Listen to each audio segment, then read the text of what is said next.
Good morning, CEOs. Welcome to CEO Mondays. We are super excited to have you here. We're going to get started right away while people are filtering in with posting in the chat. What are our celebrations and our wins for the past week? And I'm going to let Paula go ahead and set the stage. Good morning, CEOs. Happy Monday. Our fourth Monday in May. We have 5 Mondays in May this month, but we are excited for our speaker. So we're going to jump right in and set the stage so she can come on down and give us the goodness that Jen promised us last week. And last week we started talking about team.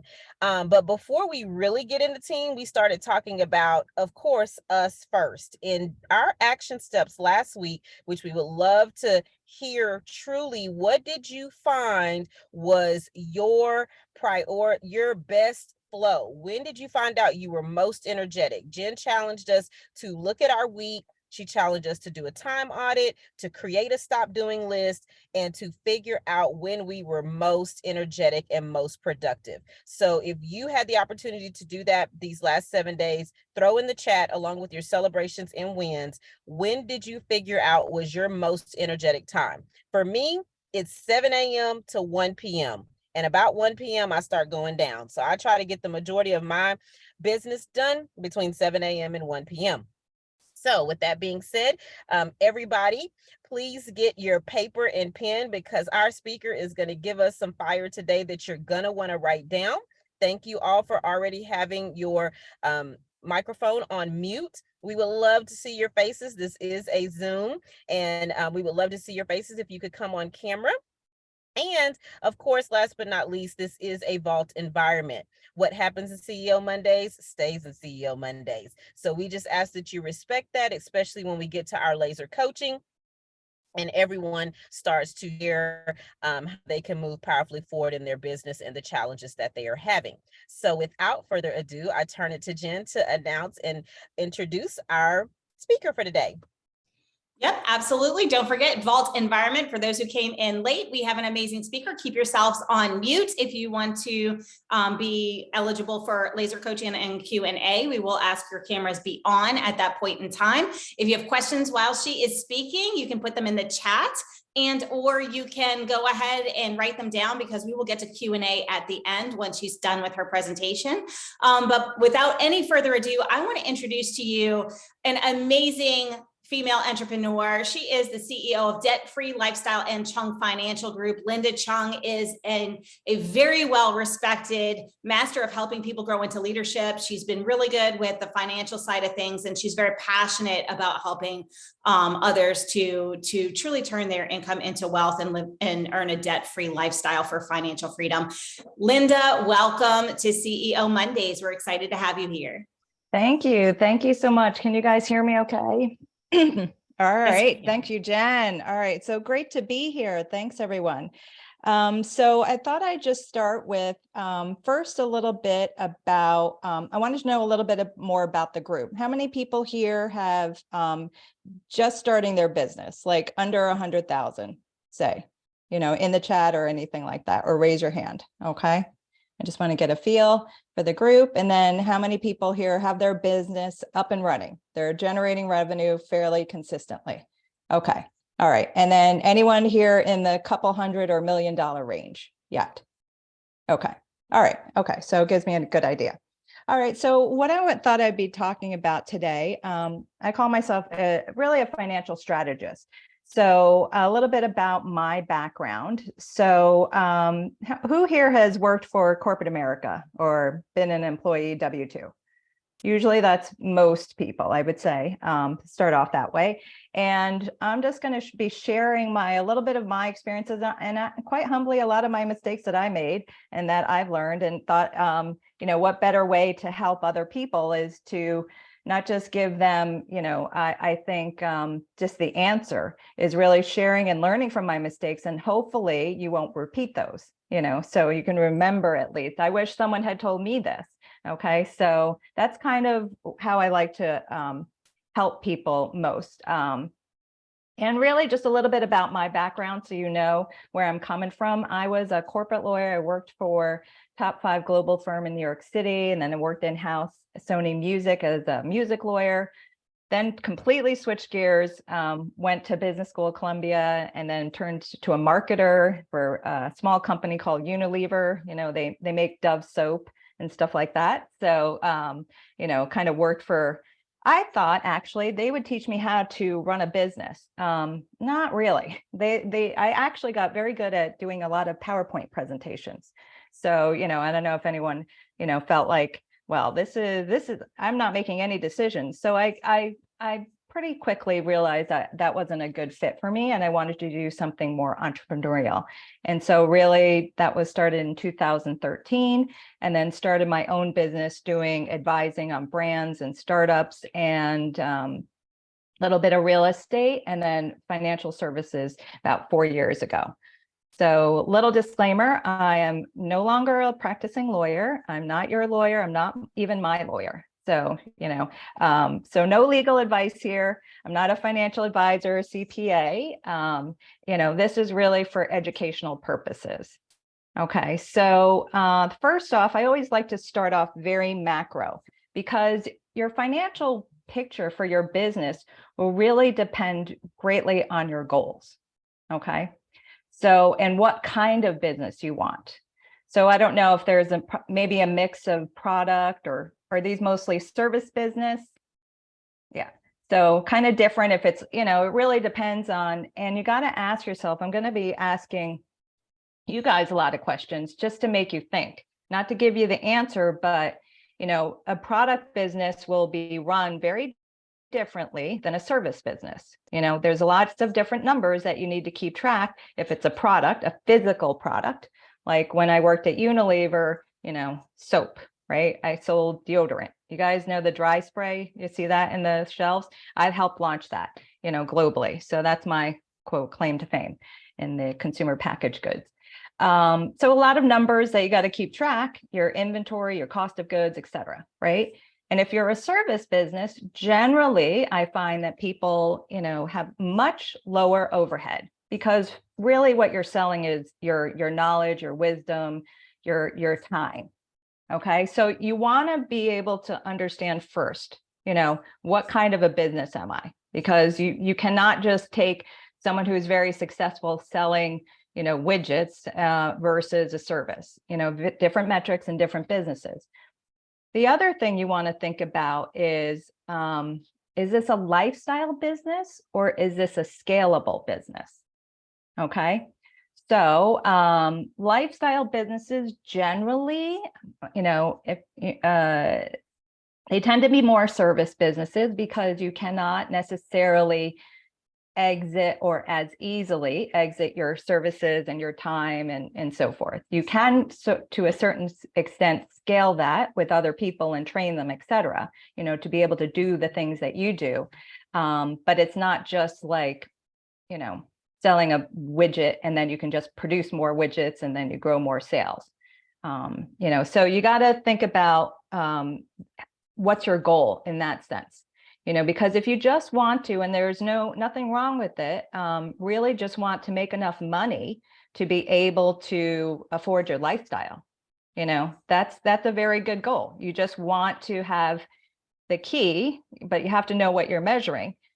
Not to confuse, and often new people do this, do not confuse your income for profit, okay? Because you will have unpleasant surprises if you run your business like that for very long. So, that's also the key question to ask yourself, all right? And then, really you want to understand, what are your values in terms of this business? Some people run a business because they really identify a problem, entrepreneurs, right? And they want to go fix it. And maybe they personally have run into this, and they, assume then other people would as well. One of the key things you want to do, having my consumer packaged goods experience, you don't want to take a research study of one. Okay, just because you believed it, and you think it's a problem, it might not be, there might be not a big enough, what we call total addressable market. You want to at least think about, how big is the entire market? They say you can become, rich in your niche, but in the beginning, you really don't want to. I don't recommend just being hyper focused, selling, I don't know, pet training services for golden doodles, located in, that are appearing in dog shows or something like that, super, super, super niche.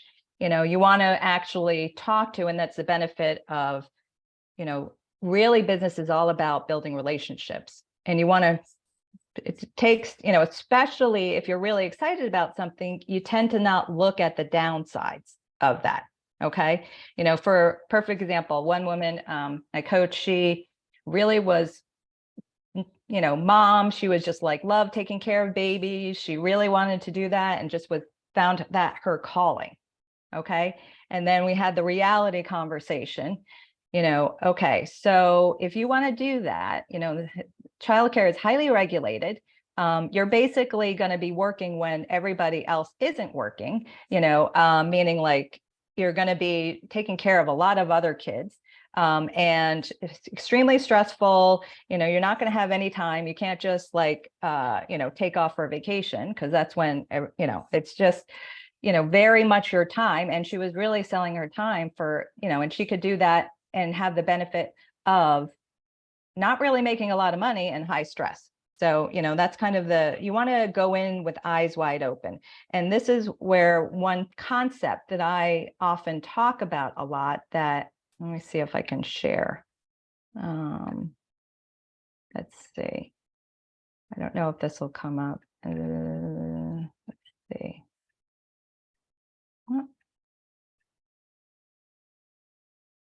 Okay.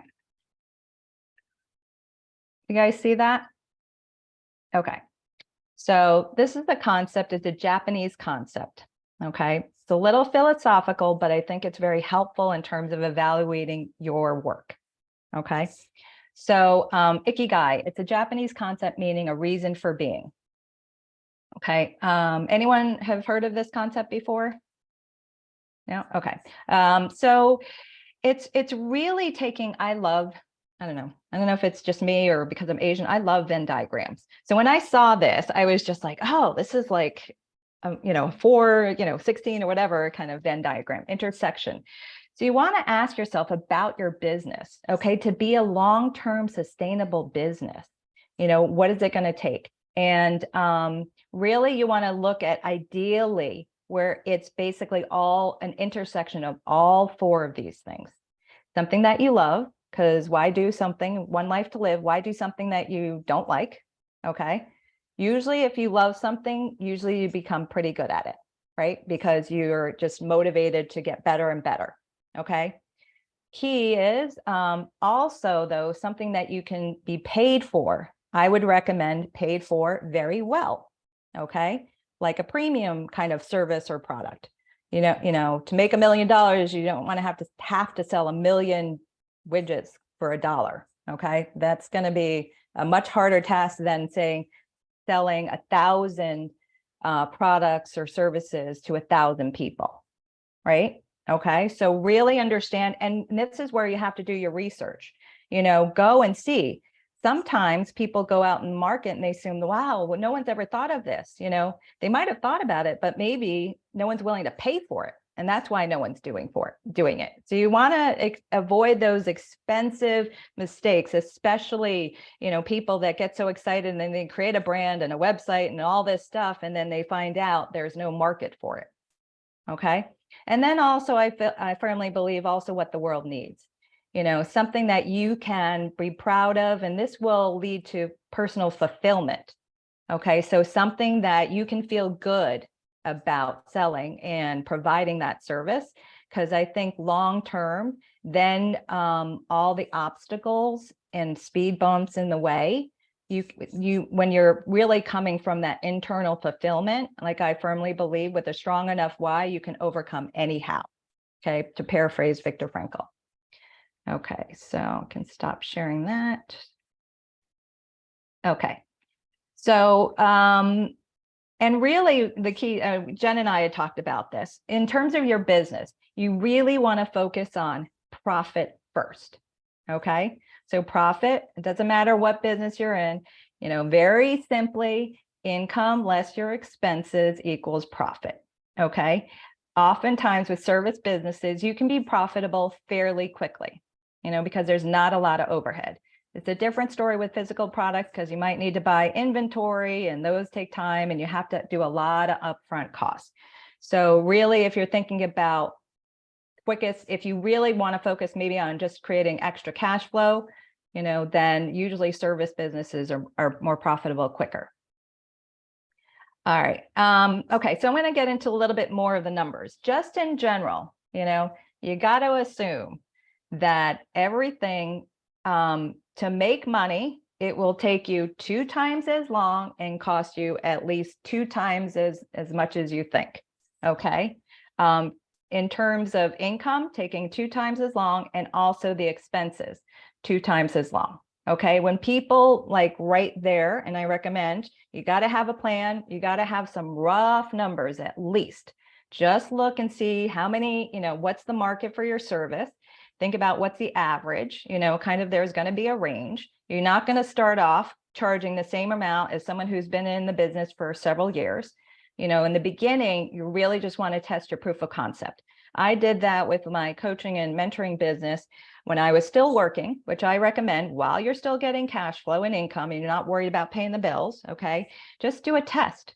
I created with a friend a workshop very quickly. I'd say start the cheap and lazy way. Okay. Just something quick, something with not a huge amount of overhead. We literally had this conversation on a Sunday, and then the following week, she came to New York and we did a small little workshop. And it wasn't about how many people, it was just a proof of concept. We had, about, 20, 25 people that RSVP'd, about half of them showed, which is pretty much typical, but they each paid $50 or so for an all day or, kind of half day workshop. And we just provided, with the cost of renting the room and, a little bit of snacks or some food, we even made a very, very, very small profit, like $100, but it was huge because we had a profit. We proved that we were able to make money. People were willing to give us their hard-earned money to be able to, get this product and service. So and then basically we kind of continued to work together, and she developed her focus on her PR kind of media consulting businesses. And then I continued with my coaching and mentoring. So we both had, in that one, and we pooled resources too. So it wasn't also just on one. So we can kind of mitigate the risk. I was a corporate lawyer, so I like to kind of mitigate risk. You do not want to bet the house, bet the farm on your first little endeavors. So your risk of influence needs to be super small and tight. Like remember, cheap and lazy way.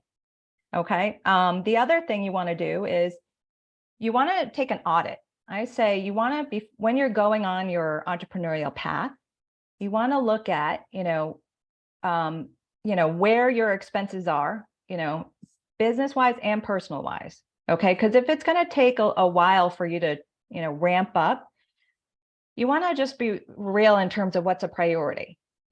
Sometimes you just can't have your cake and eat it too. You can't expect to grow a new business necessarily and really put it on if you're not putting consistent effort over time.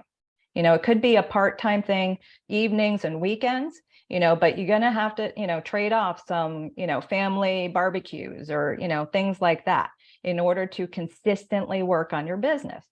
So you want to do an audit. I say, what's your monthly run rate? Personally and professionally. Run rate meaning like how much do you expend just to keep everything going? That's, rent, your bills and all of those things. And you want to make, would you rather spend money on, this, whatever, higher, for me personally, I was moving anyway, and I didn't want to spend a lot of money down to Florida starting this business, with the upkeep of a home, because that is a lot more variable, expenses and so forth, right?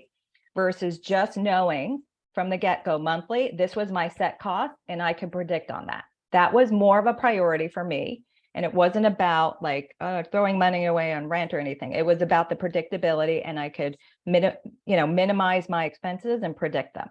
Okay, so you got to really be understand and know that's where your values are.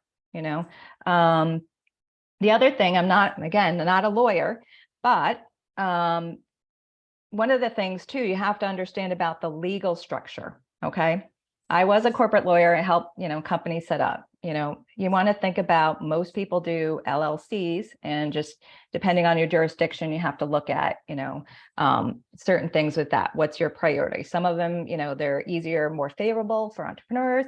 Some of them offer anonymity protection, like Wyoming and so forth.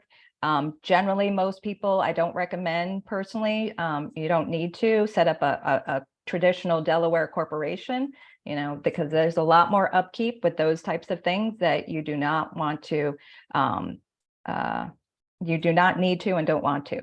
And also, this is something that people get confused about. There's a legal structure, LLC, let's just say, and then there's a tax treatment. They're different. Okay, so you can have the same legal structure, an LLC, but you can have different tax treatment. One of them could be an S Corp, one of them could be a C Corp. Okay, it depends on your kind of business. When I was doing real estate stuff, we elected for a C Corp because we knew we had a lot of upkeep, upfront expenses. We weren't going to make income right away. If you have more of a service business, typically you can be more of an S Corp, where you're cash flowing and so forth. But again, check with your advisor and on what works for you. And then also too, a lot of people in the very, very beginning, they just set up, there's no legal structure. It's just a sole proprietorship. I don't recommend that to do that for very long, because guess what? If you don't have any legal protection, then everything is on the line, business and personal, so do not recommend that. It's not that difficult to set up an LLC as a structure, something better than nothing.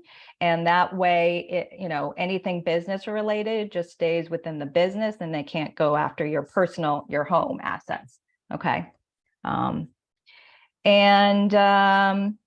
This is going to be another fun thing, taxes. So that's a lot of big surprises for, especially if you're in the beginning, you're essentially self-employed, you don't have employees yet, you need to set aside money for taxes, because the income that you're making, you're going to have to estimate that, usually quarterly, and set aside that money. Do not spend it, because otherwise it's really hard to come up with that extra tax bill, at the end of the year. And there's some different strategies that you can do that we help with that to help fund your business, using debt-free life strategy and so forth. It's kind of particular niche that's very popular with real estate investors, business owners. I call it legal laundering. Okay, legal laundering tax that grows tax-free. Okay, it's a good thing. All right. The other thing too, you really want to keep track of those numbers. Okay, because if you don't keep track of your numbers, at least looking at it on a monthly basis, even better on a weekly basis, you do not know if you're in the red or profitable or just breaking even, okay? Because this is it's a live dynamic business, even a budget, okay? It's good to have a plan and stuff, idea, but rarely does life and things happen according to exactly as planned, right? I don't know any plan that actually ever 100% as executed, right? Business is not any different. Okay. So you can use various tools for that. A lot of people use QuickBooks and so forth. But really the main thing is you want to account for and keep everything separate. Good housekeeping habits. It's much easier to do this from the beginning. Okay. Like I said, if you don't treat things separately, guess what? The IRS, other people that sue you will not treat it separately either. So not just separate legal account, but also expenses. Set up a separate business account, okay? Set up a separate, credit card.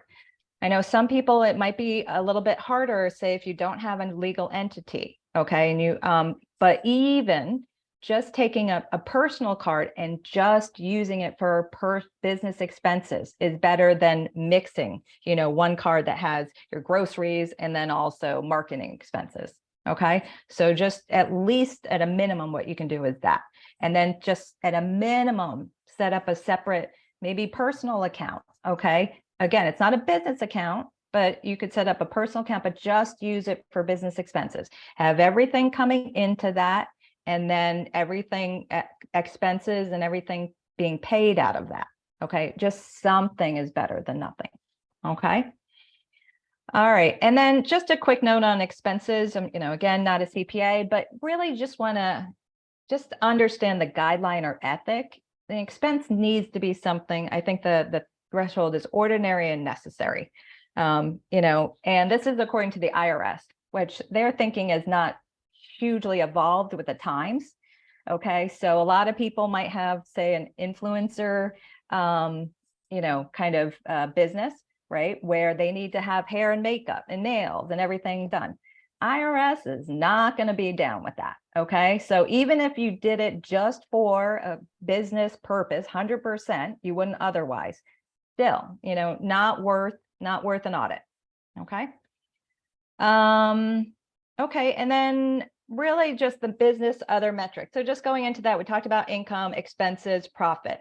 Jen and I like profit first. You want to be able to set aside and pay yourself first, okay? Because, you're going to pay yourself because we want to be able to take distributions if you're living from this business, okay? And also, you're able to set it up as employee, so you pay less in self-employed taxes, ideally, okay? But then also don't think that you can spend everything that's coming into that, right? Because you really have to know what your profit is. And then also set a certain aside a certain percentage, a minimum 15, 20 or 30, say, for taxes. Just put it in an account that you don't touch.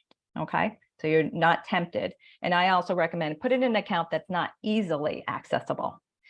Okay. So you're not just like an emergency marketing expense or something. You can't do that. Okay. Oh, so this is the thing. Like, you want to design, and Jen and I have had the privilege of meeting Adam Coffey, who's all about profit and scaling businesses and so forth. And you really want, in order for you, do you guys know how to build, if you're ambitious type, $1 million business? Do you know how to do that? He says, Adam Coffey says, you first got to build a profitable $100,000 business. Okay. Because if you just think, and this is the mistake I made as well, and I see a lot, where everyone's so focused on growth, right? And you can grow. But if it's not profitable or not as profitable as you want, just growing that is just going to create an even bigger problem, right? So you really want to do this ideally from the get-go, okay? And really then you can, once you have a profitable $100,000 business, then you can really scale it, with marketing and sales and team and hiring. So the other thing too to think about, and this is a hidden cost too, and I think you might have talked about, I said you were talking about teams, really when the right time to hire, okay? Because not only, people often when they're first starting off, they're like, well, I can't afford anyone.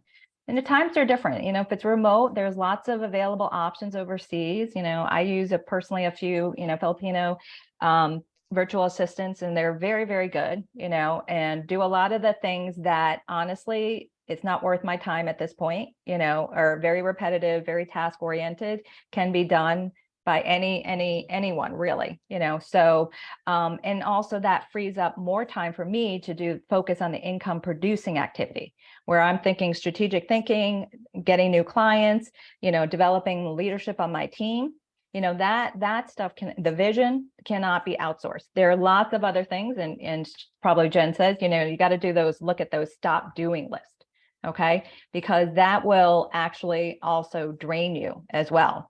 I'm, just paying bills and signing up for all these things or whatever, administrative tasks, not a good use of my time. Okay. Delegate, or even just say, is this necessary, too. So that's just kind of overall, hopefully, I know I spoke very quickly and there was a lot of information, but hopefully you found that helpful. Just kind of an overview, it's not meant to be dispositive, but at least at least when I was a lawyer, at least if I could, leave the impression what there was something about that I got to ask or find out, because it's the issue spotting, that's the problem. The answer is really usually not so difficult. You can just, oftentimes Google it or ask somebody and find the answer. But if the biggest problem that we have, when starting our business is the problem that you don't know you have, right? Because, that's the thing. So you don't learn from and just do some of this stuff. It's not very sexy or glamorous, but it's super important. And then that way you can focus really on, hire people to do all those other things, and you can do the things that really excite and energize you. So. That was fantastic, Linda. And I'm going to stop the recording. Hold on.